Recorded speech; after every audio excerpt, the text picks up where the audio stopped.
ചിന്തിന് മൂരിത്തോല ഉപയോഗിക്കണം എന്ന് പറഞ്ഞാൽ നിങ്ങൾ വിശ്വസിക്കുമോ? ഈ പലതരം ചിന്ത കണ്ടിട്ട് സംശയം തോന്നി ചോദിച്ചതാണ്.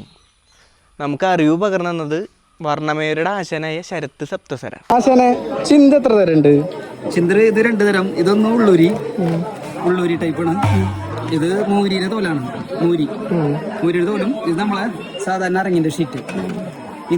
ഇത് വൈൻഡിങ് ഷീറ്റാണ്, വൈൻഡിങ് പേപ്പർ.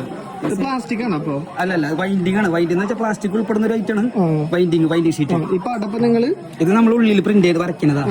ഇതിന്റെ ഉള്ളിൽ നമ്മള് പ്രിന്റ് എടുത്ത് വെച്ചിട്ട് നമ്മൾ വരച്ചുണ്ടാക്കുന്നത്. അപ്പൊ ഇത് ഇത് മരമാണ്. ഇത് അലുമിനിയം. ഇത് മരം. 2 തരം ഉണ്ട്. ഇത് മരത്തിന്റെ, ഇത് അലുമിനിയത്തിന്റെ. മരത്തിന്റെ റേറ്റ് കുറച്ച് കൂടും. മരത്തിന്റെ നമ്മൾ ചെയ്തു വരുന്നത് ഉള്ളൂരി ടൈപ്പ് ചെയ്തു വരാം.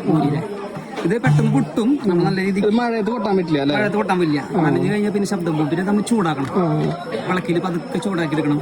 ഇത് 2 സൈഡും 2നും അരങ്ങിന്റെ ഷീറ്റ് വരും. ഇപ്പൊ ഏറ്റവും കൂടുതൽ ഇങ്ങനത്തെ മറ്റേ ഈ ടൈപ്പ് ആണല്ലേ ഉള്ളത്? ഏറ്റവും കൂടുതൽ ഈ ടൈപ്പ് വരും. കാരണം പൊട്ടാണ്ടിരിക്കുക.